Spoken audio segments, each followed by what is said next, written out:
Deebo Samuel came out over a month ago and he asked the San Francisco 49ers to be traded. And the San Francisco 49ers came out today during the NFL Combine and they granted his wish. He will now be a part of the Washington Commanders when March the 12th hit. Why are we waiting for March the 12th? That is when the new league starts. And for the ones that don't know, free agency officially starts March 10th. It's on that Monday. Deals can be processed, but nothing will be finalized until March 12th because that's a new league year. From everything that I'm reading and from everything that basically I understand from that reading by the NFL. But Deebo Samuel is now a part of the Washington Commanders. This is a very good move for both teams. When I look at the Commanders, you're sending a 5th round pick for Deebo Samuel. That's a late round pick to get a veteran wide receiver. Now, I'm not the biggest Deebo Samuel fan. Now, I'll talk about the 49ers later in this video. But when I look at the situation with the Commanders, he's going to be a very good fit because Cliff Kingsbury came out and he proved that he could be a top offensive mind in the NFL with the right pieces. As a head coach of the Cardinals, he flamed out. As an offensive coordinator, he was very good this year with Jayden Daniels. Jayden Daniels does look like a generational talent. He was phenomenal in his rookie season, Rookie of the Year. And it was well deserved. He got the Washington Commanders all the way to the NFC Championship game. But the reason why I really like this fit for the Commanders, Austin Eckler went down against the Dallas Cowboys, so he missed some time with a concussion. The rushing game was not the same. The receiving game was not the same. Jayden Daniels had to do more in both the rushing attack with his legs, and he had to do more things behind the line of scrimmage to try to get guys open by buying more time. Austin Eckler is a very good running back because he's a do-it-all running back. He's more so of a receiving back than he is in between the tackles. But you guys get the point. Him and Brian Robinson Jr., they're a very good 1-2 punch. If Austin Eckler was to go down for just a couple of games or for a couple of months, and let's knock on wood that doesn't happen, Deebo Samuel can kick into that backfield. Something that Kyle Shanahan did with him numerous times in his career with the 49ers, and he can replace him. You're not going to go out there and give Austin Eckler 20 plus carries out of the backfield. You look at Deebo Samuel, you can give him 10 to 13 carries in a matchup when you need it the most. And you have Brian Robinson Jr., who can run in between the tackles. He's the bell cow running back.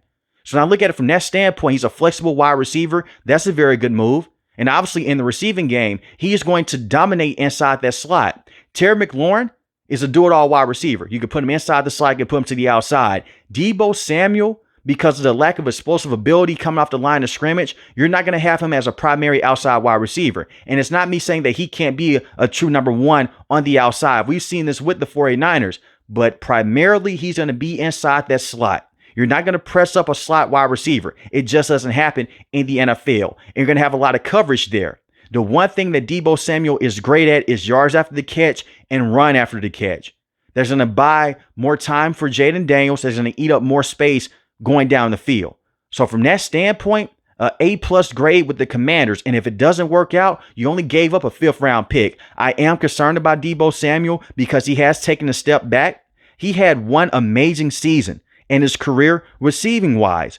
Deebo Samuel in 2021 had 1,405 receiving yards, 6 receiving touchdowns. Since then, he has only posted up 892 receiving yards, 7 receiving touchdowns. That's the most that he's had since that season.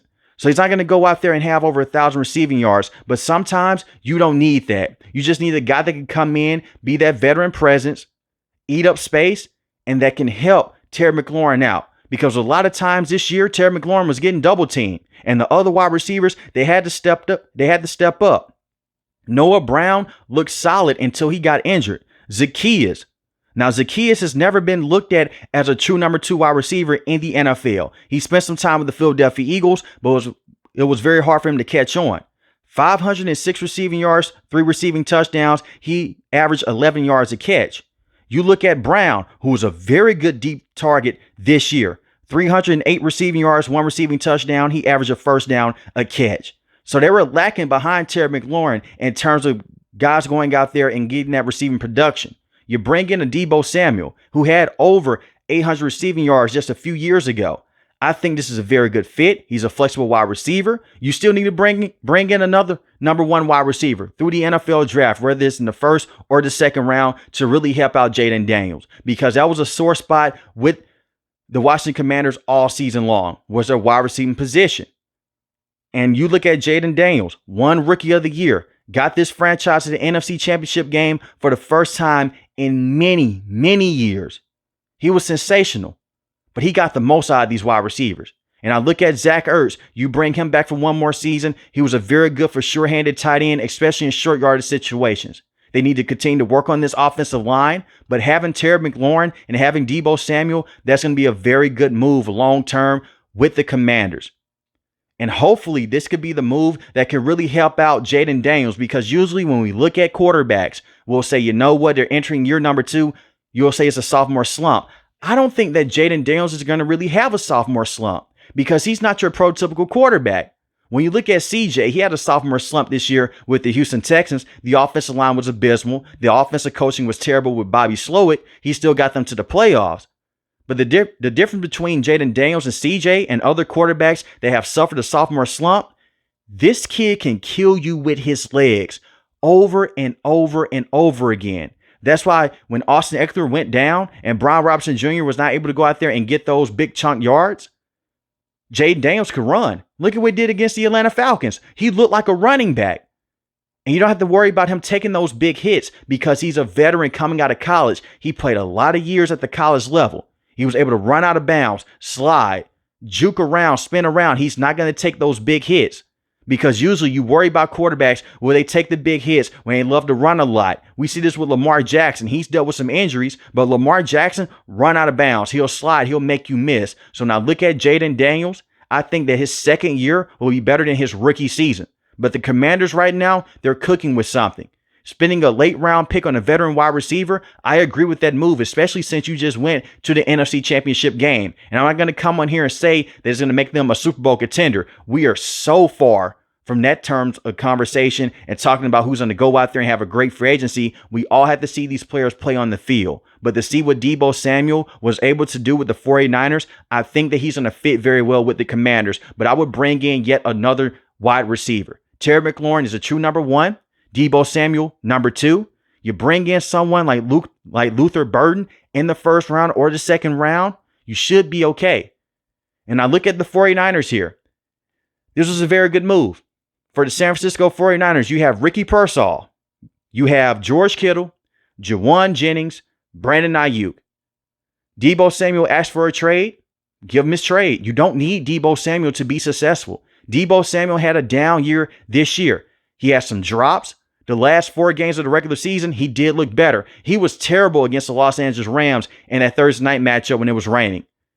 If you're going to have moments like that with the Commanders, he's not going to look too good on the field. But those last 4 weeks, he did look good. And I think that change of scenery will help out with Deebo. But it comes down to Cliff Kingsbury. Can you use him similar to how Kyle Shanahan did? That West Coast system has really benefited Deebo Samuel, and he is still a talented player. I'm not saying that he's a bum, but he's not this top 10. He's not this top 15 wide receiver. I just have to be honest here.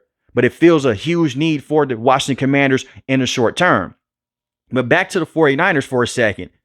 Brandon Aiyuk is also up for a trade. He did not request a trade, but a report came out by Adam Schefter and multiple reporters that the San Francisco 49ers, they're open to trading Deebo Samuel, which they just did, and they're opening to trading Brandon Aiyuk. Brandon Aiyuk had a very special connection with Jayden Daniels. For the ones that don't remember, it was hell re-signing Brandon Aiyuk, just like how it was with Nick Bosa.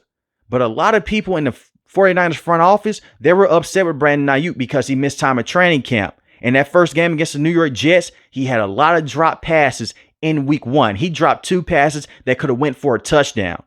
And then his season got ended early because he suffered a torn ACL injury against the Kansas City Chiefs. And he did not look that great up to that point. So now look at Brandon Aiyuk. If they were to go out there and trade him, you would think the connection with Jayden Daniels back to college would work into his favor. But instead, they go out there, they bring in Deebo Samuel for a 5th round pick. And by the way, you're not going to trade just a 5th round pick for Brandon Aiyuk. I get the sense that the 49ers may be looking for a 2nd or a 3rd round pick to let Brandon Aiyuk go because they did re-sign him to a long-term extension. I doubt that he'll go anywhere, but we'll see what happens. And when I look at Brandon Aiyuk, he was using Jayden Daniels and the Washington Commanders as a ploy. There was a lot of reports that came out and were saying, hey, he could go to the Commanders. It'll be a very good fit because he's playing with Jayden Daniels, who he got to play with at the college level. But I think the 49ers, they'll work things out. Brandon Aiyuk, I think he'll be back with the 49ers next year because he's their true number one wide receiver.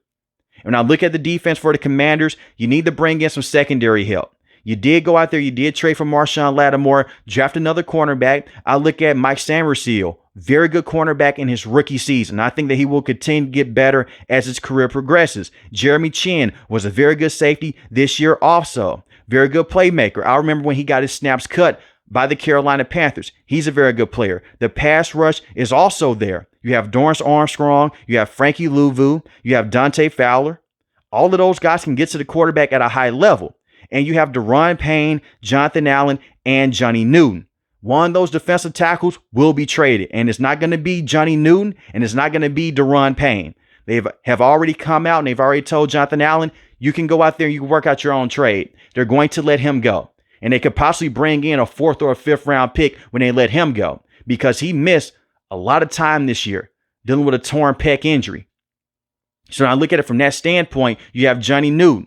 And that has always been the plan with the Commanders was for Johnny Newton to go out there and be a starting defensive tackle one day. He got pushed into that role, and he did perform very well in his rookie season, in my opinion, because of the injury to Jonathan Allen. So I think that the Washington Commanders, they're doing the right things. You have the right players in place. I love the new ownership with Josh Harris, even though the Philadelphia 76ers, they're struggling right now in the NBA. But football-wise, he's red hot. He has turned this thing completely around. But be on lookout for the Washington Commanders to go out there and be big spenders in this free agency period. Because a lot of wide receivers, they're going to want to go out there and play for Jayden Daniels. They're going to want to go out there and play for Dan Quinn, who has went to the Super Bowl before with the Atlanta Falcons. And Cliff Kingsbury is a young, hot name right now at the offensive coordinator position. And their defensive coordinator is also very good. They did have a lot of struggles against the run. Expect for them to get bigger at the linebacker position and expect for them to get some more depth at the edge rushing position. But this is the one thing with Dan Quinn. His rushing defenses have always been suspect, dating back to the Seattle Seahawks when he was their defensive coordinator. He just prioritized getting to the passer, being worried about the run later. You have to go out there and stop the run, especially in this division, because you have Saquon, the best running back in the NFL right now. Load up this defense in free agency, load up this defense in the NFL draft, put more pieces around Jayden Daniels. You're not that far off. But let me know in the comment section below, how do you guys feel about Deebo Samuel going to the Washington Commanders? And I'm really not trying to come on here and make it seem like that the Washington Commanders just got T. Higgins. But Deebo Samuel comes in, it solves a need. He's a veteran. He can get you 600 to 700 receiving yards on the year. If you're new to the channel, hit the subscribe button. Most importantly, when each and every last one of you guys stay safe, stay positive. Thanks for the video, guys. God bless. Peace.